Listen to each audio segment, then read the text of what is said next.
নেশা যারা করেন গো, ফেন্সিডিলিয়া বা গাঁজা এগুলার সাথে আপনারা যারা মিলিত, আপনাদের সবার করজোরে আবদার করি, আপনারা নেশার সাথে মিলিত হয়েন না। এই নেশার কারণে আল্লাহ তাআলার জান্নাতের সারা বান্তাগুলো আপনার কপালে আসবে না। কিন্তু নেশা করে না এমন অনেক প্রজাতির মানুষ আছে, তারা সিগারেট পান করে। আপনি মনে করতেছেন সিগারেট খাওয়াটা মনে হয় গুনার কাজ না। বাবাজি মনে রাখবেন, আল্লাহর হাবিব বলেছেন, যদি তোমরা দুনিয়াতে জাহান্নামী মানুষ দেখতে চাও তাদের দিকে তাকাও যাদের মুখের মধ্যে আগুন আছে। আপনি হিসাব মিলিয়ে দেখেন তাদের মুখে আগুন যারা সিগারেট খায়। এ বাবা, এই সিগারেট খাওয়া যদি তোমার জাহান্নামের আগুন হয়ে যায়, তাহলে তোমার প্রয়োজন জাহান্নামের আগুন থেকে বাঁচা, নেশাদ্রব্য পান করা থেকে বাঁচা। মনে রাখবা, আল্লাহর নবী বলে 3 সময় 3 প্রকার ব্যক্তির ঈমান থাকে না। এর মধ্যে এক প্রকার ব্যক্তি হলো যেই ব্যক্তি নেশা করে, নেশা করার সময় তার ঈমান থাকে না। তো সেই ব্যক্তি নেশা করার কারণে পরবর্তীতে তো আর কালেমা পড়ে না, তখন তার ঈমান থাকে না, বেঈমান হয়ে মারা যাবে। এজন্য সবার কাছে করজোরে আবদার, আপনারা নেশা করবেন না। এই নেশা বর্তমান সমাজকে নষ্ট করে দিতেছে। কেউ বিক্রি করতেছে, কেউ নেশা দ্রব্য খাইতেছে, আবার কেউ নেশা দ্রব্য নিয়ে যানবাহনের মধ্যে পরিচালিত করতেছে। আপনারা বলেন, এমন নেশা করার কারণে সমাজের ঘরে ঘরের মধ্যে কলডি পর্যন্ত থাকে না, কলডি পর্যন্ত চুরি করে লইয়া যায়। নেশা করার টাকা না থাকলে বেড়াটা যখন উঠতে যায় ডেক ডেক চিরোতে দিলে এগুলো চুরি করে। আপনারা বলেন, এমন ছেঁচড়া মার্কা নেশাখোর বর্তমান সমাজে আছে না? না। নারায়ে তাকবীর, নারায়ে রিসালাত, নারায়ে পাঞ্জাব, নারায়ে গাউসিয়া, মোহাম্মদ শামীম মির্জা কাদরি সাহেব, মোহাম্মদ শামীম মির্জা কাদরি সাহেব। না বললো তার বিদ্যানের দরকার নাই। তাহলে এমন নেশাখোর সমাজে কম না বেশি? স্বাভাবিক। আপনার নবগ্রামে নাই, একবারে কম। নেশাখোরদের কারণে মানুষ রাস্তাঘাট বলেন, দোকানপাট বলেন, কোনো জায়গায় কোনো কিছু রাখতেও পারে না। এর মাথার যখন নেশা করার জন্য আলাদা টেনশন চলে আসে, তখন নিজের মায়ের কানে স্বর্ণ পর্যন্ত চুরি করতে সে দ্বিধাবোধ করে না। এই কথা কন না কেন? আছে না নাই? সাবধান, সতর্ক। আমি আমার এলাকার মুরব্বীদের কাছে বলবো, যুবকদের কাছে বলবো, যে নেশা আপনার জীবনকে ধ্বংস করে দেয়, আপনি নেশা থেকে দূরে থাকেন। আমি জাস্টিফাই করেছি। আপনি বলে, হুজুর আমি নেশা করি না, কিন্তু আমি সিগারেট পান করি। এই সিগারেট আপনাকে নেশা পর্যন্ত নিয়ে যাবে। বউ সিগারেট খুর যারা সিগারেট খায়, কয়েকটার আমি এমন জিজ্ঞেসি, সিগারেট খাও কেন? আরে আমি তো খাই না। আমি বললাম, শিখলে কার কাছে? একদিন আমার এক দোস্ত কইছিল, একটা টান দে কি হইব, এই একটা টান দে কি হইব কই আমার সিগারেট খানা শিখেছি।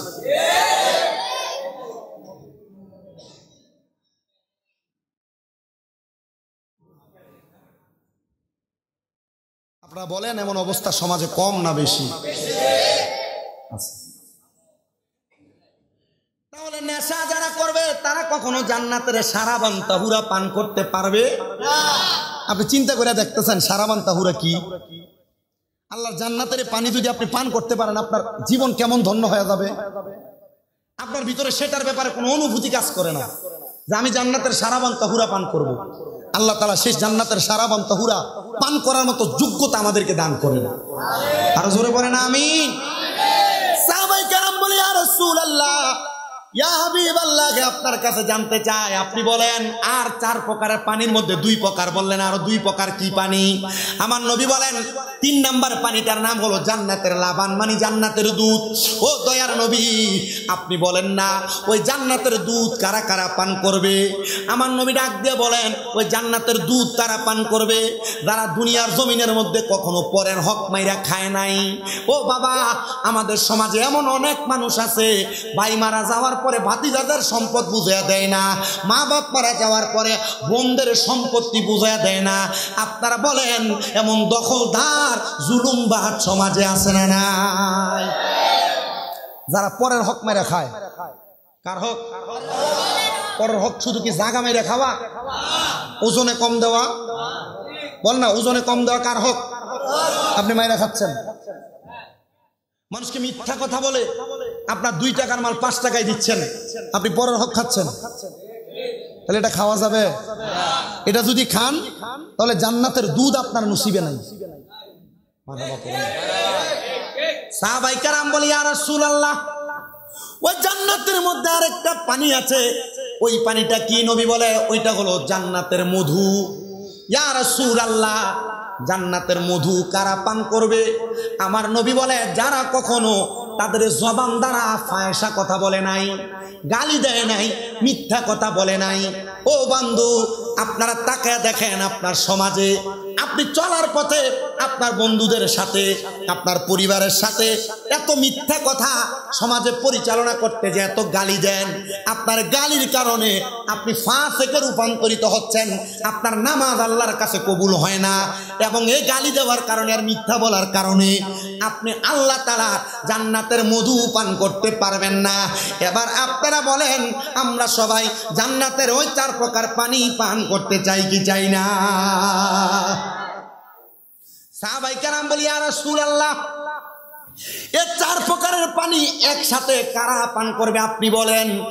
আমার নবী বলেন, তারা পান করবে রাদিয়াল্লাহু আনহুম ওয়া রাদওয়ান, যারা আমার আল্লাহর প্রতি সন্তুষ্ট, আর আমার আল্লাহ যাদের প্রতি সন্তুষ্ট তারা ওই জান্নাতের পানি পান করবে। ওগো নবী, কারা আমার আল্লাহর প্রতি সন্তুষ্ট? আমার আল্লাহ তাআলা বলেন, যালিকা লিমান খাশিয়া রাব্বাহ, যারা আমার আল্লাহকে সবচাইতে বেশি ভয় করে তারাই দুনিয়ার জমিন থেকে কবরে যাওয়ার পর জান্নাতের শরাব পান করবে। এ মুসলমান ইমানদার, হে নবীর উম্মতের দলেরা, আপনাদের সবার কাছে করজোরে আবদার, জান্নাতের শরাব, জান্নাতের পানি যদি পান করতে চান তাহলে দুনিয়ার জমিনে এমন ভাবে আপনি আপনার জীবন সাজান, আল্লাহ এবং তার রাসূলের প্রতি ঈমানটা পরিপূর্ণ আনেন। দুনিয়াতে নেশা করা বন্ধ করেন, পরের হক খাওয়া বন্ধ করেন, মিথ্যা কথা বলা, গালি দেওয়া, ফায়সা কাজ করা থেকে দূরে থাকেন। দেখবেন আপনি জান্নাতি হয়ে মরতে পারবেন। কিন্তু জান্নাতি হওয়ার মতো এমন যোগ্যতা আমাদের মাঝে নাই। জানেননি বাবা, যারা জান্নাতি হয়ে মরতে পারে ওই জান্নাতি ব্যক্তিরা মারা যাওয়ার সময় তারা কোনো কষ্ট পায় না, কষ্ট পায় না। আল্লাহ তাআলা তাদেরকে বড় সুন্দর করে দুনিয়া থেকে কবরে নিয়ে যায়। যারা জান্নাতি তাদের কাছে আজরাইল আলাইহিস সালাতু ওয়াস সালাম আসার আগে আমার আল্লাহ তাআলা 2 জন রহমতের ফেরেশতা পাঠায়। ওই 2 জন রহমতের ফেরেশতা জান্নাতি বান্দার সামনে দাঁড়ায় থাকে। জান্নাতি বান্দার সামনে দাঁড়ানো অবস্থায় আল্লাহ তাআলার ফেরেশতা আজরাইল আলাইহিস সালাতু ওয়াস সালাম জান্নাতি বান্দার সামনে আসে, ঈমানদার বান্দার সামনে আসে। ওই ফেরেশতাটা আজরাইল জান্নাতি বান্দার বুকের মধ্যে এভাবে থাবা দিয়া ধরে। বুকের মধ্যে যখন থাবা দেয়, 2 জন ফেরেশতা জান্নাতি বান্দার পক্ষ থেকে দাঁড়ায় আজরাইলকে বাধা দেয়। আজরাইল, ও আজরাইল, এই বান্দার রূহ তুমি বুক দিয়া কবজ করতে পারবা না। বলে, কেন গো, বান্দার রূহ কেন বুক দিয়া কবজ করা যাবে না? বলে, বান্দার বুকের মধ্যে আল্লাহ নবীর ভালোবাসা আছে। জোরে শুনে পড়েন সুবহানাল্লাহ। হে রাসূল তোমায় ভালোবাসি, অন্তরে শুধু মুখে না, জান্নাতের আশায় নয় হে রাসূল, জাহান্নাম কেউ ডরি না। হে রাসূল তোমায় ভালোবাসি, অন্তরে শুধু মুখে না, জান্নাতের আশায় নয় হে রাসূল, জাহান্নাম কেউ ডরি না। তোমায় পাওয়ার আশায় মন ছুটে যায় মদিনায়। এই সুর যদি শুনে থাকো, একবার দেখা দাও না। হে রাসূল তোমায় ভালোবাসি, অন্তরে শুধু মুখে না, জান্নাতের আশায় নয় হে রাসূল, জাহান্নাম কেউ ডরি না। মুসলমান, একবার চিন্তা করে দেখেন, আপনি যদি ইমানদার হন, আপনার বুকে যদি আল্লাহ নবীর ভালোবাসা থাকে, তাহলে আপনার রূহ আজরাইল কবজ করতে পারবে না। বুকের সামনে থেকে আজরাইল ফিরে যাবে। আজরাইল আবার আল্লাহর অনুমতি নিয়ে আপনার সামনে আসবে। এবার আজরাইল আইসা আপনার আমার কপালের মধ্যে হামলা করবে। বিওয়াজিকান নূর, যে চেহারার মধ্যে নূরের আলো ঝলমল করবে। আজরাইল যখন আপনার আমার চেহারার মধ্যে হামলা করবে রে, ওই সময় মুখের মধ্যে চেহারার মধ্যে কপালের মধ্য থেকে দুইটা ফেরেশতা আজরাইলের সামনে দাঁড়ায়া যাবে। এ আজরাইল, ও আজরাইল, এই বান্দার রূহ কপাল দিয়া কবজ করতে পারবা না কেন রে? কেন কবজ করতে পারবো না? বলে এই বান্দা 5 ওয়াক্ত নামাজ আদায় করার জন্য বান্দার সেজদা দিয়েছে। বান্দার চেহারার মধ্যে, বান্দার কপালের মধ্যে সুবহানা রাব্বিয়াল আলার তাসবিহ আছে। বান্দার কপালের মধ্যে সেজদার নূর জ্বলতেছে, এই জন্য বান্দার কপাল দিয়া রূহ কবজ করতে পারবা না। এই নবগ্রামের মানুষ, তাহলে সেজদা দিয়ে আল্লাহর নামাজ আদায় করলে আল্লাহর কুদরতি কদমে যখন আপনার মাথা ঠেকায় দিবেন, এই সেজদা আপনার আজরাইলের হাত থেকে বাঁচাবে। সুবহানাল্লাহ, জোরে বলেন। চিন্তা করে দেখছেন আপনারা? শুধু এই সেজদা আপনার আজরাইলের থাবা থেকে বাঁচাবে। আপনার কষ্ট হইতাছে? মারহাবা। 2 বার আসছে আজরাইল। এই ফলাইন দিয়ে তোমরা থামাও না। 2 বার আসবে আজরাইল। এবার 3য় বার আবার আজরাইল আসবে। আইসা আপনার আমার ডান দিকে থাবা দিয়ে ধরবে। ডান দিকে থাবা দিয়ে ধরার পর ডান দিক থেকে 2টা ফেরেশতা বলবে, এ আজরাইল, ডান দিক দিয়ে তো বান্দার রূহ কবজ করা যাবে না। কেন? বলে বান্দার ডান দিকে দান এবং সদকা, আমরা দান সদকার পক্ষ থেকে আমরা 2 জন ফেরেশতা বাধা দিলাম, বান্দার ডান দিক দিয়ে রূহ কবজ করা যাবে না। 1 টাকা, 100 টাকা, 1000 টাকা, 1 লক্ষ টাকা, বিন্দু পরিমাণ যদি দান করে থাকেন হালাল টাকা থেকে, আল্লাহর ফেরেশতারা আজরাইলকে বাধা দিবে আপনার রূহ কবজ না করার জন্য। আপনি চিন্তা করে দেখেন এই দানের এত পাওয়ার। এবার আজরাইল 4র্থবার আবার আসবে আপনার আমার কাছে। সুবহানাল্লাহ কইলেন না? আপনি যদি ইমানদার হয়ে মারা যান, আপনি জানেন ইমানদারের মৃত্যু কত সুন্দর আর কত আরামদায়ক। আপনি তো কত সুন্দর গান গাইতেছেন, রাস্তায় চলতেছেন, আপনি মনে করতেছেন মনে হয় আমার জীবন এভাবে চলতেছে, এভাবেই মনে হয় আমার জীবন চলবে।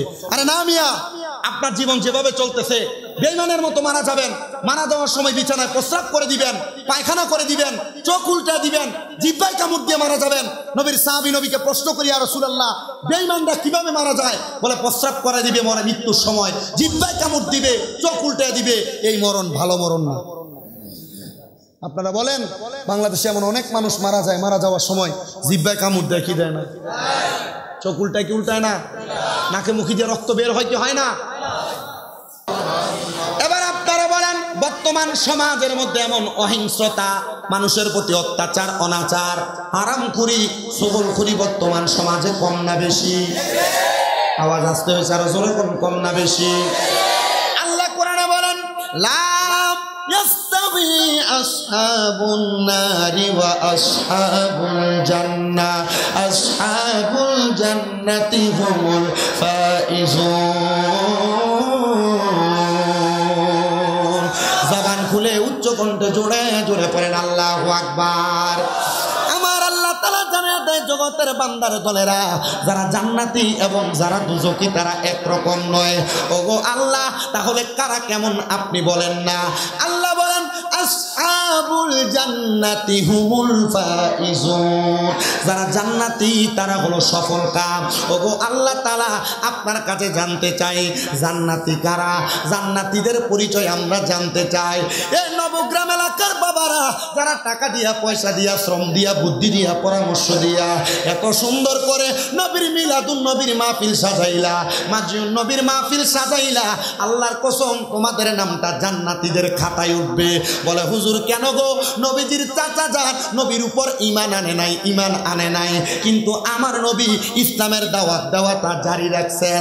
আমার নবী বলেন, হযরতে আব্দুল্লাহ ইবনে আব্বাস রাদিয়াল্লাহু তাআলা আনহু থেকে হাদিস বর্ণনা, তিনি বলেন আমি একদিন ঘুমানোর পরে নবীর চাচাকে স্বপ্ন দেখলাম। আমি হঠাৎ করে দেখলাম নবীর চাচা জানের পুরাটা শরীরের মধ্যে আগুন ধাউ ধাউ করে জ্বলতেছে। আমি প্রশ্ন করলাম, এ নবীর চাচা, আপনার পুরাটা শরীরের মধ্যে আগুন দেখা যায়, আপনারে কেন এত কষ্ট দেওয়া হয়? আপনি কি বলবেন? আপনাকে সারা রাত্র সারাদিন কেন এত আযাব দেওয়া হয়? বলে আমি মুহাম্মাদুর রাসূলুল্লাহকে আমি সশরীরে পাওয়ার পর ওনার উপর ঈমান আনি নাই, ওনাকে কটাক্ষ করেছি, ওনার ব্যাপারে মন্তব্য করেছি। নবীর চাচা, আপনার কাছে আমি জানতে চাই, আপনি বলেন না কবরে ফেরেশতারা আপনার প্রতি কেমন আচরণ করে? তিনি বলেন অন্য কোনো আচরণ না গো, আমার প্রতি খারাপ আচরণই করা হয়, কবরের আযাবই দেওয়া হয়। কিন্তু প্রত্যেক সোমবারে আমি নবীর চাচার ডান হাতের শাহাদাত আঙ্গুলিটা আমি যখন আমার মুখের মধ্যে দিয়া দেই, আমার মুখের মধ্যে মনে হয় জান্নাতি একটা শরাব আমার পেটে যাচ্ছে, আর তখন আমার কাছে বড় ভালো লাগে। এ নবীর চাচা, আপনার কাছে জানতে চাই, আপনি বলেন না আপনাকে পুরা সপ্তাহ আযাব দেওয়া হয়, কিন্তু এই দিনে কেন আপনার এত শান্তি দেওয়া হয়? নবীর চাচা ডাক দিয়া কয়, আমার বাতিজা মুহাম্মাদুর রাসূলুল্লাহ যখন দুনিয়াতে আগমন করেছে, আমার একটা দাসী ছিল যার নাম সুয়াইবা, আমার কাছে এসে খবর দিতে রে নবীজির চাচা, আপনার ভাই হযরতে আব্দুল্লাহর স্ত্রীর গর্ভ থেকে আপনার বাতিজা আগমন হয়েছে।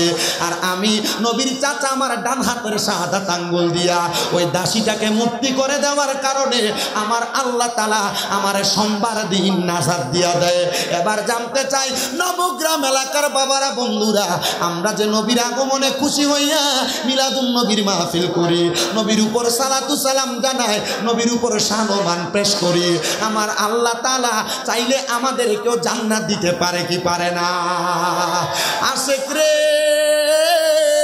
আল্লাহ কয় জিবরাইল শোনো না, আসমান সাজাও, জমিন সাজাও, আসমান সাজাও, জমিন সাজাও, সাজাও বেহেশত খানা, ইমানদার গো জুলুস করো না, বলেন ঈদ মিলাদুন নবীর মাহফিল, ঈদ মিলাদুন নবীর মাহফিল প্রথম করেছেন রাব্বানা, ইমানদার গণ জুলুস করো না। পাগল রে, সূরা আল ইমরানে আল্লাহ করেছেন ঘোষণা, মিলাদুন নবী পালন করতে অঙ্গীকার করলেন রাব্বানা, কিন্তু কানার দলে দলিল খুঁজে পায় না। আপনারা বলেন মিলাদুন নবীর মাস আসলে সোশ্যাল মিডিয়া, ফেসবুক, ইউটিউবের ভিতরে বেদাত বেদাত ফতুয়া দেয়, এমন বাতিল ফেরকা মৌলবীরাও আছে না? না, আপনাদের কষ্ট হইতেছে?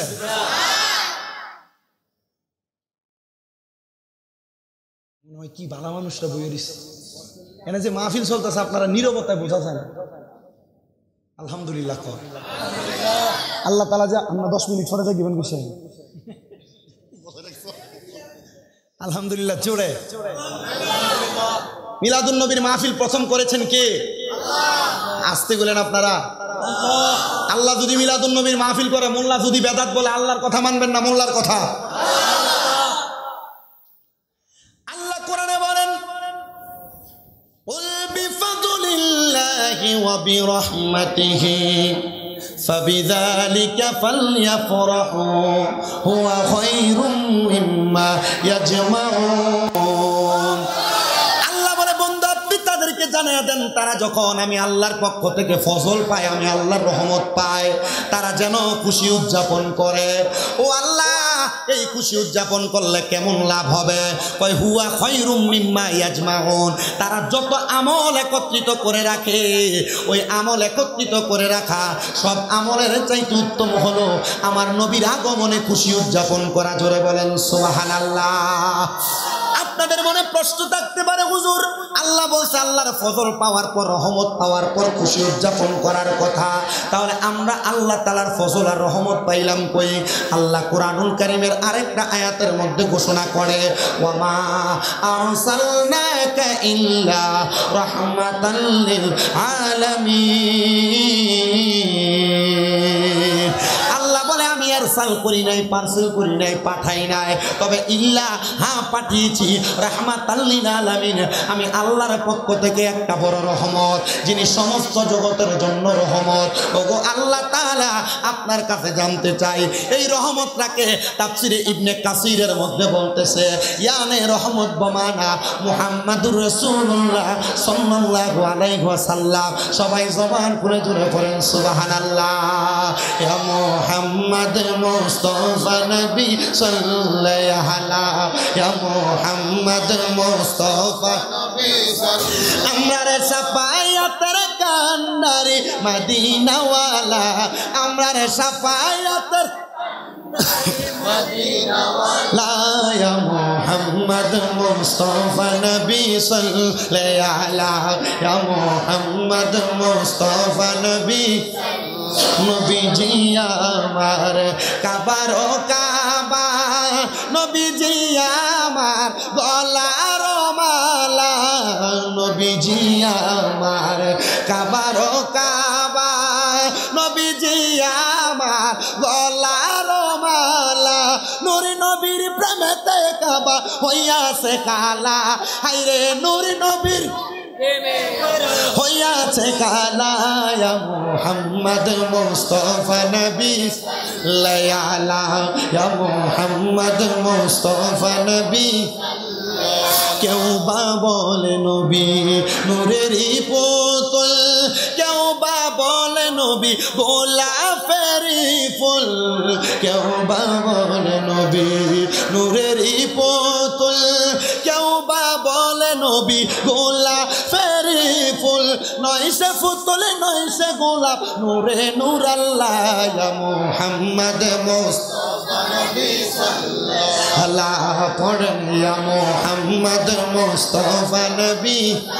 আমরার সাফায়াতের কান্ডারি মদিনা ওয়ালা, আমরার সাফায়াতের কান্ডারি মদিনা ওয়ালা ইয়া মুহাম্মদ মুস্তাফা নবী।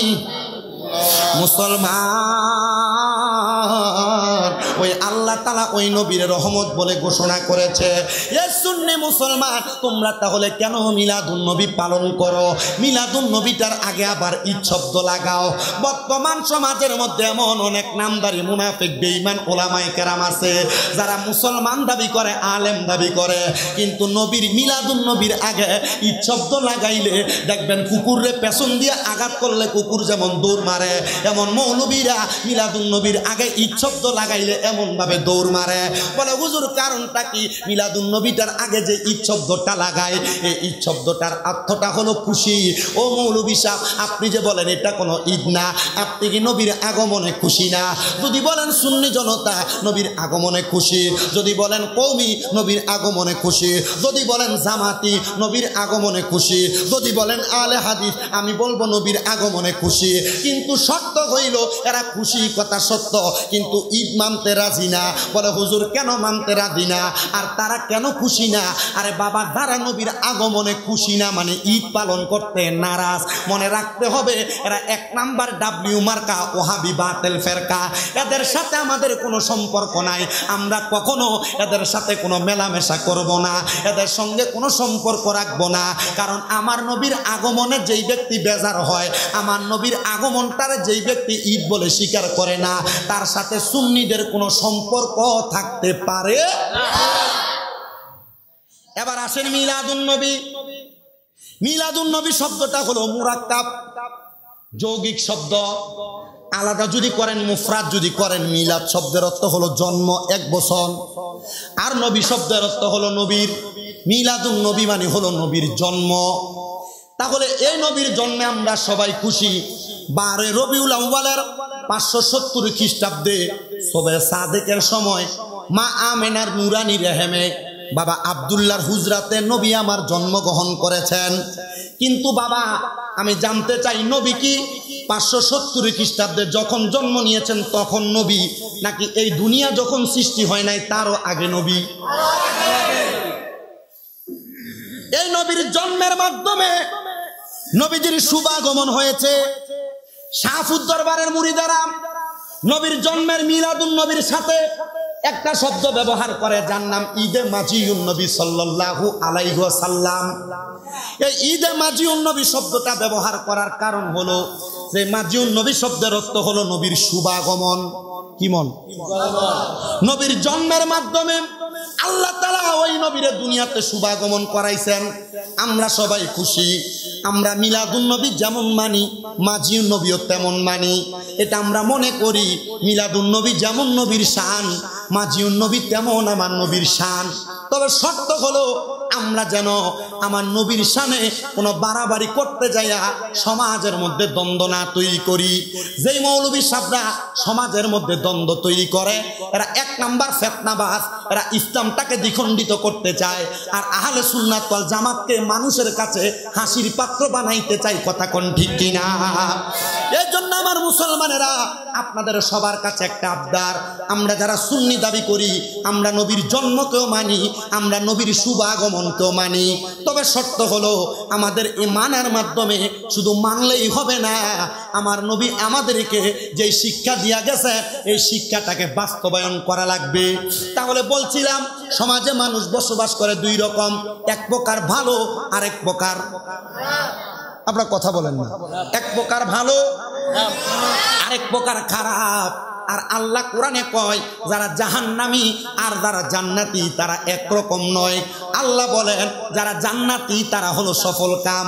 এবার আল্লাহর কাছে আপনি প্রশ্ন করবেন, গো আমার আল্লাহ আপনার কাছে জানতে চাই আপনি বলেন না জান্নাতি কারা? আমার আল্লাহ বলে বান্দা দুনিয়ার জমিনের মধ্যে যারা আমি আল্লাহ তাআলার ইবাদত করে, ইন্নাল্লাযীনা আমানু ওয়া আমিলুস সলিহাতি উলাইকা হুম খায়রুল বারিয়া, নিশ্চয়ই যারা দুনিয়াতে নেক আমল করে এবং দুনিয়ার জমিনের মধ্যে ঈমান আনার পরে নেক আমল করে, আমার আল্লাহ বলেন তারাই হইল উত্তম ব্যক্তি, তারা হলো ভালো। ও আল্লাহ আপনার কাছে জানতে চাই ওই ভালো ব্যক্তিদের জন্য আপনি কি নির্ধারণ করে রাখছেন? আমার আল্লাহ তাআলা কুরআনুল কারীমের সূরা বাইয়িনার শেষ আয়াতের মধ্যে আমার আল্লাহ বলেন জাযাউহুম ইনদা রাব্বিহিম জান্নাতু আদনিন তাজরি মিন তাহতিহাল আনহার আল আনহারু খালিদিনা ফিহা আবাদা রাদিয়াল্লাহু আনহুম ওয়া রাদু আন যালিকা লিমান খাশিয়া রাব্বা। জবান খুলে উচ্চ কণ্ঠে জোরে জোরে পড়েন আল্লাহু আকবার। আল্লাহ তাআলা বলেন যারা ভালো মানুষ আমি আল্লাহ বললাম জাযাউহুম ইনদা রাব্বিহিম, আমি আল্লাহ নিজে তাদেরকে জাযা প্রদান করব, পুরস্কার প্রদান করব, বিনিময় প্রদান করব। আল্লাহ কি পুরস্কার দিবেন? আল্লাহ কয় ওই পুরস্কারের নাম হলো জান্নাতুল আদন। আল্লাহ ওই জান্নাতুল আদনটা দেখতে কেমন আপনারা মনে রাখেন। এ নবগ্রামের জান্নাতের বাগান মাহফিলের বাবারা, আপনি যদি 10,000 টাকা দিয়া কুমিল্লা চকবাজার রানীর পুকুর পার রানীর দিঘির পার অথবা আপনি যদি কুমিল্লার নবাববাড়ি সমনিবল অথবা কান্দির পাড়ের সাইড বলেন, যে কোনো জায়গায় 10,000 টাকা একটা বাড়ি ভাড়া নিবেন। কেউ আইসাব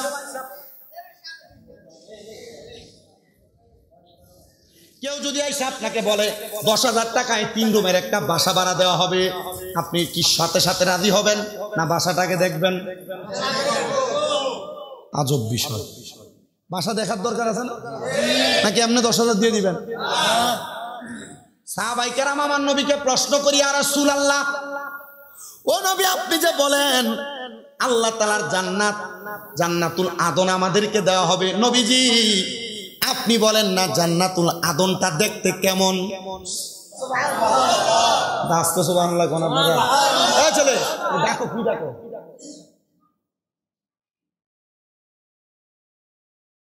যে জান্নাত দিবেন ভালো মানুষদেরকে ওই জান্নাতের নাম কি? জান্নাতুল আদন। সাহাবায়ে কেরাম আমার নবীকে প্রশ্ন করি, ইয়া রাসূলুল্লাহ ও দয়ার নবী আপনার কাছে জানতে চাই ওই জান্নাতুল আদনটা দেখতে কেমন?